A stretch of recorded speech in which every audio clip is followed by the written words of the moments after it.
얘들아 안녕. 나 레전드 꼰대야지야. 그때 말이야, 황셀프는 일주일에 한 4번 나오고 나는 일주일에 뭐 한 번 편성하는 건지 좀 그래. 꼰대야제가 좀 섭섭해.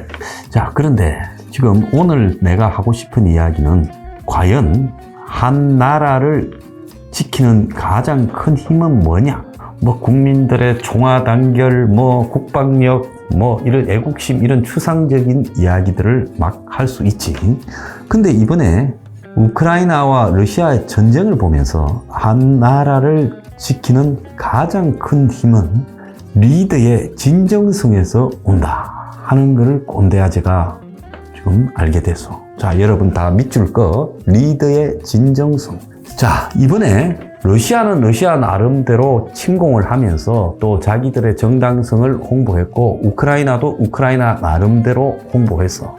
그런데 푸틴은 TV에 나와서 반역자, 인간 쓰레기라고 우크라이나 저항하는 사람들을 이야기하고, 뭐 손을 덜덜 떨고 또 얼굴이 굳어진 표정에 이제 이 서방의 우크라이나에 대한 해유, 그리고 이 러시아의 국경을 위협하는 존재, 그래서 이 나치 세력들을 이번에 제거하겠다. 자, 그걸 갖다가 목표로 이야기를 하고 있지만 젤렌스키는 전쟁 초기부터 군복색 카키색 티셔츠와 그리고 잠바를 입고, 그걸 딱 입고 그야말로 SNS, 화상 메시지, 화상 회의, 뭐 짤방 등으로 때로는 생중계를 하면서 전 세계를 흔들고 있어. 그래서 이 사람이 이런 SNS 메시지나 영상 메시지에 탁월한 능력을 발휘하고, 또 그 메시지의 극적인 분위기,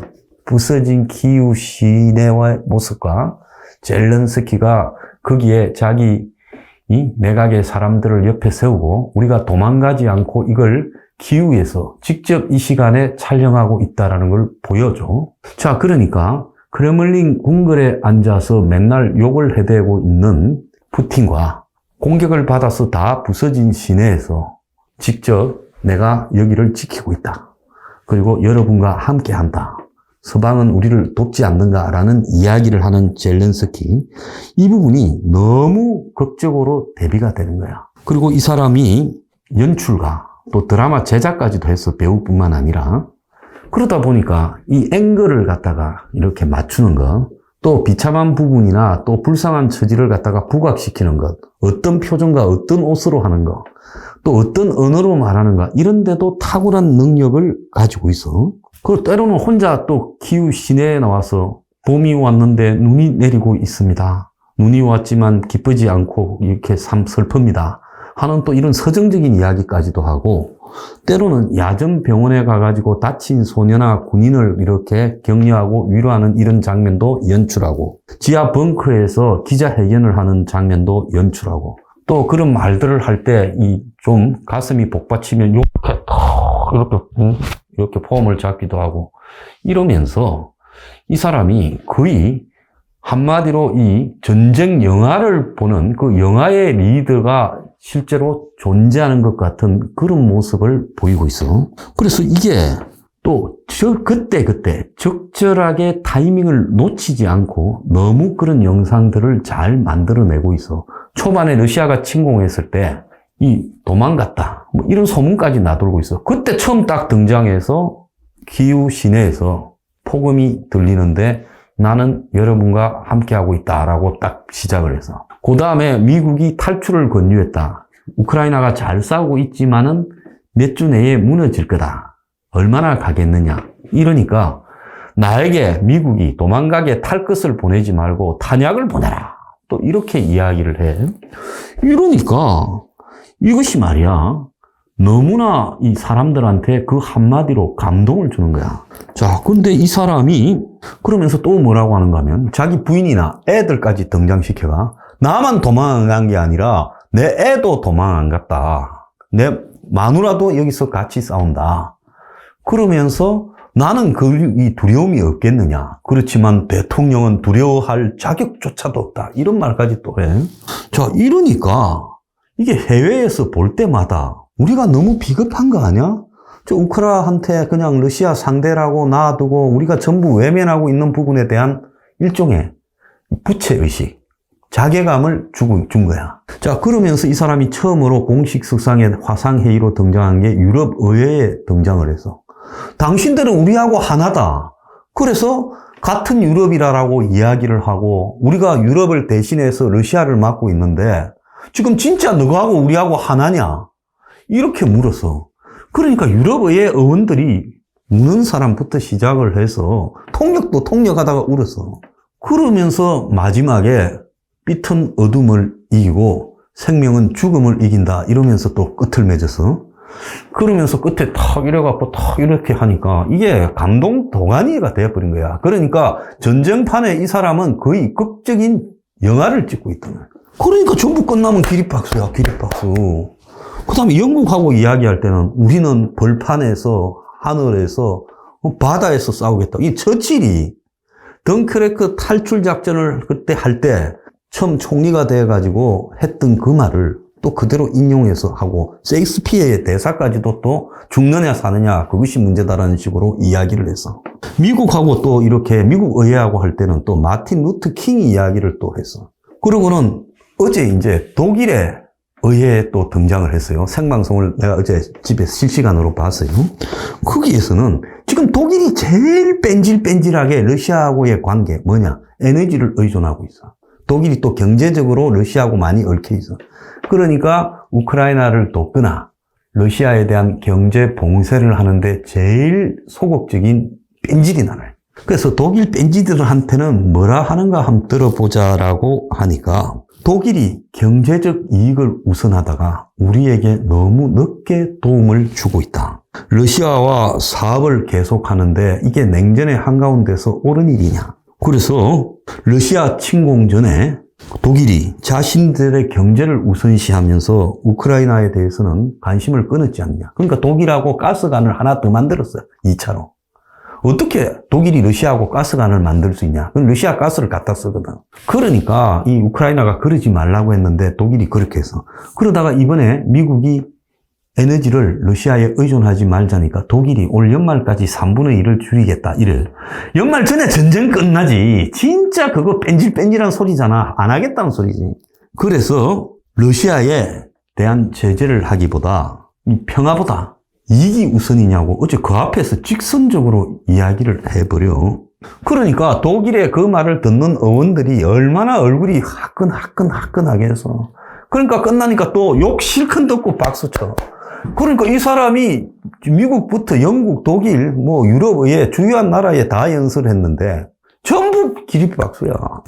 이거는 어디에서 나올까? 진정성에서 비롯된 그 사람의 헌신에 대해서 이 젤렌스키를 못마땅해 하는 독일 의회조차도 일어서서 박수를 안 칠 수 없게 명분을 정리하기 때문에 그런 거야. 그래서 영국의 한 극작가는 젤렌스키를 이렇게 말을 했어. 가장 깊은 진실을 연기하는 세계 최고의 배우로 등단했다. 그러니까 연기인지 진실인지 구별이 가지 않을 이야기들을 극적으로 전달을 하고 또 그 사람에게 힘이 실리는 것은 자기 스스로가 군복을 입고 이 우크라이나의 군대를 사실 처음에 한 3일 갈까, 4일 갈까, 5일 갈까 그래서 전 세계의 모든 이 군사 분석가들 또 밀떡이라고 부르는 전문가들이 다 그렇게 말을 했어.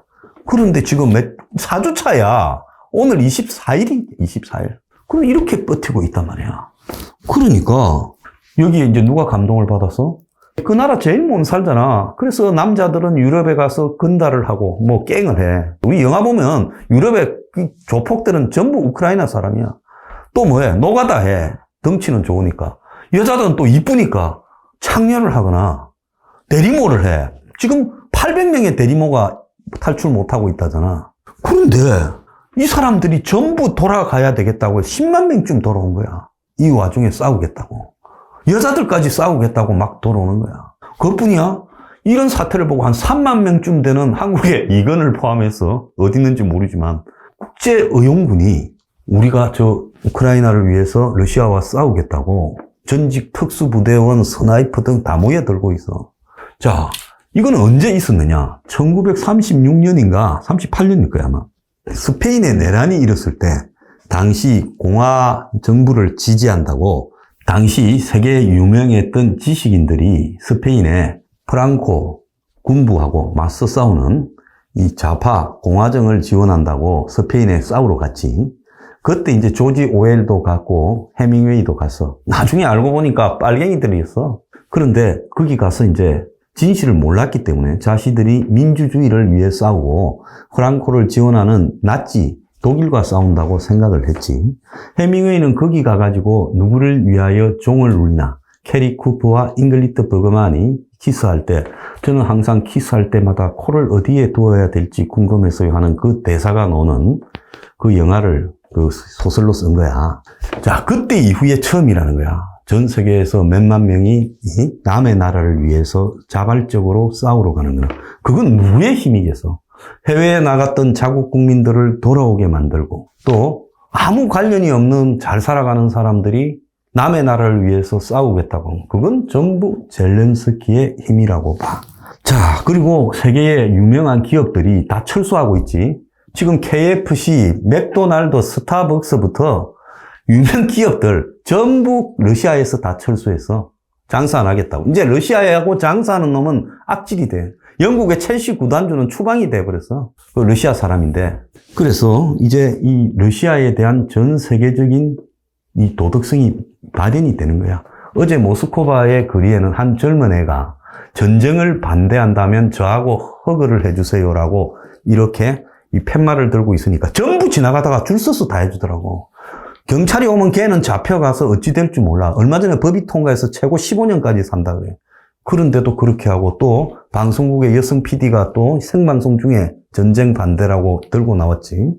그러니까 러시아 사람들도 지금 한 7천 명이 구금이 되었다는 거야. 잡혀가. 그래도 단전을 하는 거야. 그러니까 이거는 실제로 이 불의, 그리고 폭력, 센자, 강대국, 군사, 군대의 크기 이런 것들이 지배하는 세계 지정학적인 그런 구도. 그래서 미국이 1등이고 뭐 러시아가 2등, 중국이 3등이다. 이렇게 강대국 순서다 이랬잖아. 이 순서를 지금 뒤바꾸고 있는 거야. 러시아가 보낸 군대가 지금 1차로 보낸 한 20만 명이 15%쯤이 박살이 나버려가 더 이상 전쟁을 수행하기가 어렵다라는 이야기까지 나오고 있어. 그래서 이제 우크라이나 군이 반격에 나서서 뺏겼던 도시들을 탈환하는 전쟁을 하고 있어. 그러니까 이거 승부는 끝난 거야. 이제 푸틴은 어떻게 젤렌스키를 꼬드겨가지고 협상을 해서 이걸 끝내느냐만 지금 생각하고 있을 걸로 봐. 자, 그러면 무엇이 젤렌스키의 힘일까? 진실, 정의, 헌신 굉장히 중요하지. 그리고 자발적 모델. 그러니까 내가 앞장서서 자발적으로 모든 것을 한다. 즉, 군인이 싸우면 그 자리에 내가 있다. 그리고 그 희생을 각오를 한다. 이런 부분에 대해서 그 진정성을 세계가 인정하고 우크라이나 국민이 인정하고 군인들이 인정하면서 이 불가능했던 싸움. 황 대표만 침공 첫날 푸틴이 문을 열었지만은 닫지는 못할 것이다. 푸틴의 무덤이 될 거라고 이야기를 했어. 내가 말이야, 그 황 대표 아바타처럼 이 꼰대 아재가 나오지만 그 사람을 내가 좋아하는 거는 그런 부분에서 분명히 이 바라보는 일종의 통찰력이 있어서 그러는 거야. 자, 그래서 이 약자지만은 옳다라고 생각하니까 세계가 그를 외면하지 못하는 거야. 그래서 지금 무기가 전에보다 더 많고 우크라이나군은 무기가 넘쳐나. 탱크가 하도 많이 뺏어가지고 원래 우크라이나 탱크보다 2배 정도 돼, 장갑차가. 러시아 걸 뺏어가. 그리고 외국에서 또 엄청나게 주고 있어. 자, 그래서 나는 이 대목에서 젤렌스키의 그 모범, 그 사람을 얼마나 조롱하고 비웃었는지 몰라. 참 3, 4일간에는 이 웃기는 코미디언 자질이 안 되는 자가 나라를 갖다가 전쟁의 소용돌이에 몰아넣어서 국민 다 죽인다고. 한국에도 이 죄명이부터 몇 명이 그렇게 이야기를 하다가 개망신 당했지. 자, 그 사람들이 뉴픽만 보았더라면 그런 실수를 안 했겠지. 자, 그래서 한국의 이 젤렌스키를 보면서 이런 지도자가 과연 있었는가? 너무 안타까워. 지금 한국의 지도자, 최고 지도자는 사람 모습 봐. 사면이나 선처를 구걸한다. 그리고 한쪽에 이 정파의 편을 써서 그 사람들의 조폭두목처럼 대변하는 역할만 수행한다. 아니면 내가 어디서 자느냐 가지고 그 잠자리를 갖다가 지금 가지고 시끄럽게 하고 자빠졌어. 자, 한국에 한 사람이라도 정말 젤렌스키 같은 사람이 나와서 국민들이 집 때문에 고통을 받는 사람이 이렇게 많다면 청와대 저 자리를 그런 사람을 위한 집으로 짓기 바랍니다. 저는 그냥 나와서 그 옆에 있는 안가에 살면서 업무를 걸어서 청와대로 보러 가겠습니다. 이러면 끝나는 거야. 조금만 남겨서 거기만 쓰겠습니다. 자, 그것뿐만 아니라 더 나아가서 청년들이 일자리가 저렇게 없는데 낭비되는 국가 예산을 청년들 일자리 그리고 한국의 이 사람들의 일자리를 갖다 만드는데 집중을 하겠습니다. 이런 식으로 국가 예산을 한 푼도 낭비하지 않고 국민들에게 그대로 돌아갈 수 있도록 이렇게 부패도 척결하겠습니다. 그리고 기득권의 편이 아닌 보편적 국민 다수의 입장에서 국정을 운영하겠습니다. 공정한 제도와 시스템을 만들어 가겠습니다. 이렇게 말하는 사람 하나만 나와도 한국에서 벌어지고 있는 이 지옥 같은 현실, 저출산부터 결혼하지 않는 현실, 그리고 불쌍한 노인부터 그 다음에 백수 청년의 문제들이 다 해결될 수 있어. 자, 정말 영웅이 필요한 시대야. 알가! 자, 꼰대 아재가 맨날 자신만만했는데 오늘 좀 슬픔을 감추고 방송을 한다고 정말 얼마나 힘들었는 줄 아니? 오늘로서 레전드 꼰대 아재는 문을 닫아. 왜 그런 줄 알아? 내가 말이야, 그래도 젊은 사람한테 좀 부응해 보겠다고 이렇게 머리도 기른다고 미장원에 가서 염색하는데 얼마 들었는 줄 알아? 그 이 옷도 말이야, 홍대 앞에 가서 직접 사러 다녔어. 그랬는데 꼰대 아재의 이런 모습을 보면서 마치 꼰대 아재는 지저분하고 좀 못 배우고 그래서 좀 꼰대 아재를 막 이렇게 폄하하는 소리도 조금씩은 들렸어. 그래서 꼰대 아재가 작심을 했어. 네, 다시 나올 때는 이제 꼰대 아재 안 해. 꼰대 아재는 오늘로 끝이야. 몰라. 몇 년 뒤에 나올지 모르겠지만 일단은 오늘로 끝이야. 끝이야. 진짜 안 돌아와. 레전드도 없어. 다음에 나올 때 내가 얼마나 멋있는 모습으로 돌아올지 기대해봐.